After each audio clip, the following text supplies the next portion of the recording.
Hello everyone, कैसे हैं? आयु आशा करते हैं आप लोग अच्छे होंगे, मस्त होंगे, स्वस्थ होंगे। आज आप देखने वाले हैं इस वीडियो के माध्यम से क्लास 10th बायोलॉजी भारती भवन चैप्टर 1 का लघु उत्तरीय प्रश्न। इससे पहले अति लघु उत्तरीय प्रश्न का वीडियो बना दिया गया है। अगर आपको कोई प्रॉब्लम है तो वहाँ जाकर आप देख सकते हैं। अगर इस चैनल पर आप नए होंगे तो लाइक शेयर कमेंट जरूर करेंगे, क्योंकि मैं जब जब ऑनलाइन या ऑफलाइन आऊँ तो आप मेरा वीडियो सबसे पहले आप तक पहुँचे।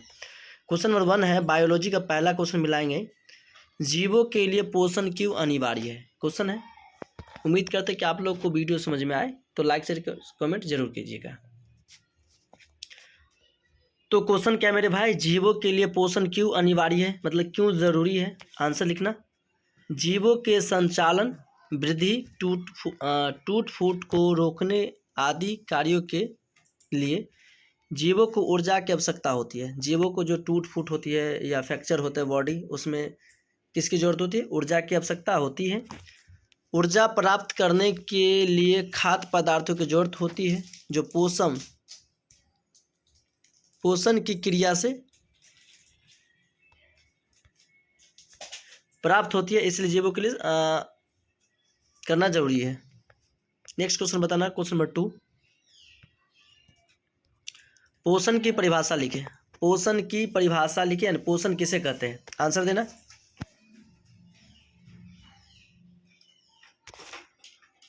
वह विधि जिससे जीव पोषक तत्वों को ग्रहण कर उनका उपयोग करते हैं उसे पोषण कहते हैं।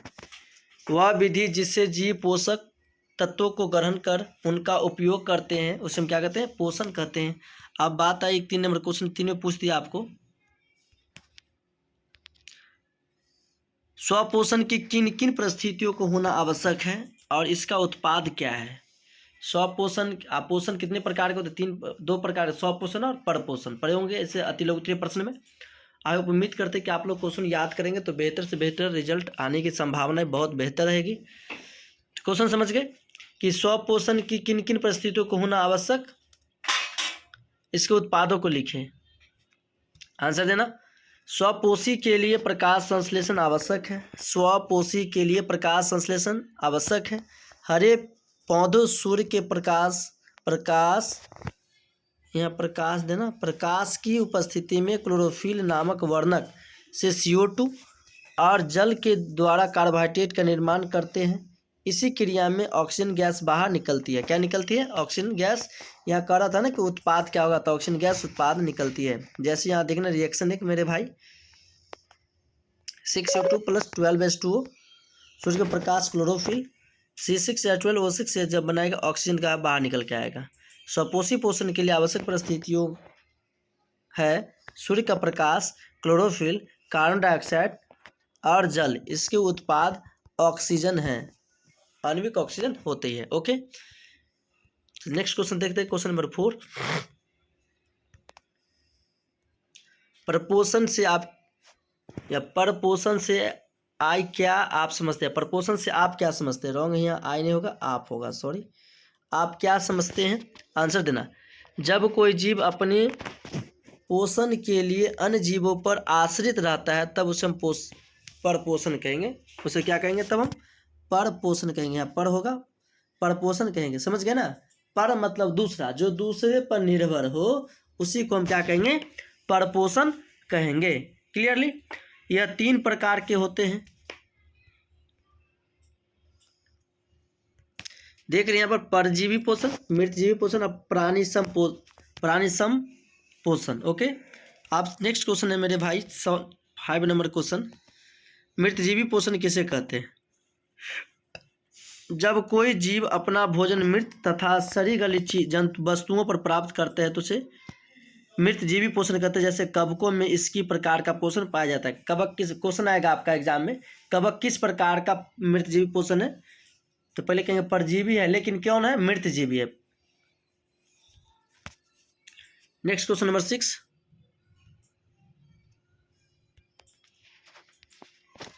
जब कोई जीव किसी दूसरे जीव से अपना भोजन प्राप्त करता है तो उसे उस पोषण को परजीवी पोषण कहते हैं। इस विधि को परजीवी कहते हैं। इस विधि को क्या कहते हैं? परजीवी पोषण कहते हैं। ऐसे जीवों को परजीवी कहते हैं, जैसे मच्छर बड़ा परजीवी, फीता कृमि अंतः परजीवी है। समझ गए। परजीवी किसे कहे, पर मतलब दूसरा, जीवी मतलब निर्भर, जो दूसरे जीव पर निर्भर रहते हैं उसे हम कहते हैं परजीवी, जैसे मच्छर और फीताकृमि।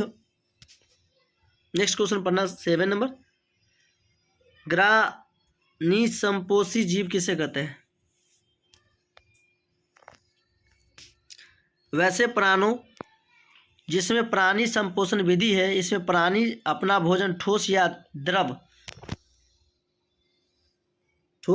के रूप में जंतु के भोजन ग्रहण करने की विधि को कहते हैं। ओके, जैसे अमीबा, मेढक, मनुष्य आदि में पाया जाता है। Next question, most VVI question number 8। प्रकाश संश्लेषण से आप क्या समझते हैं। जिस प्रक्रिया के द्वारा हरे पेड़ पौधा अपना भोजन तैयार करते हैं, अर्थात वैसी प्रक्रिया जिसमें हरे पौधे सूर्य के प्रकाश की उपस्थिति में वायुमंडल से CO2 गैस तथा जमीन से जल एवं खनिज लवण खींचकर भोजन बनाती है, ऐसी प्रक्रिया को प्रकाश संश्लेषण कहते हैं। हरे पेड़ पौधे में हरित लवक है, जिनके कारण पौधा प्रकाश संश्लेषण की क्रिया करती है। इसमें सूर्य की ऊर्जा की सहायता से प्रकाश संश्लेषण में सरल और कार्बनिक अणु CO2 और जल पादप कोशिका में स्थिरीकरण अणु ग्लूकोज में बदल जाती है। प्रकाश संश्लेषण रासायनिक समीकरण 6CO2 + 12H2O। सूर्य के प्रकाश क्लोरोफिल, देख रहे हैं यहाँ पर C6H12O6, यहाँ पर रिएक्शन होगा, लिखना होगा यहाँ पर C के यहाँ पर 6 लिख दीजिए, H12O6 + CH2 + ऑक्साइड, यहाँ तो ये बन के आया हुआ है। नेक्स्ट क्वेश्चन देखना 9 नंबर क्वेश्चन। पत्तियों को प्रकाश संश्लेषी अंगक क्यों कहा जाता है। पत्तियों को प्रकाश संश्लेषी अंगक या अंग क्यों कहा जाता है। आंसर देना मेरे भाई। प्रकाश संश्लेषण की क्रिया शुरू से अंत तक क्लोरोप्लास्ट में ही होती है। शुरू से अंत तक कहाँ होती है, क्लोरोप्लास्ट में ही होती है। क्लोरोप्लास्ट में क्लोरोफिल वर्णक पाए जाते हैं। ये अधिकांश पौधों की पत्तियों में पाए जाते हैं, इसलिए पत्तियों को प्रकाश संश्लेषी अंग कहते हैं। आप जानते हैं कि पत्ती में हरित लवक यानी क्लोरोप्लास्ट पाए जाते हैं, और अंततः प्रकाश संश्लेषण के लिए इतना चीज आवश्यक है, इसलिए इसे हम अंग कहते हैं। नेक्स्ट क्वेश्चन नंबर 10 नंबर पढ़ते हैं। भोजन के पाचन से आप क्या समझते हैं। उत्तर, वह प्रक्रिया जिसमें एंजाइमों की सहायता से जटिल भोज्य पदार्थों को सरल अणुओं में अपघटित किया जाता है, जिसे भोजन अवशोषित होकर हमारी कोशिकाओं में प्रवेश कर के सके, पाचन कहलाती है। क्या कहलाती है, पाचन।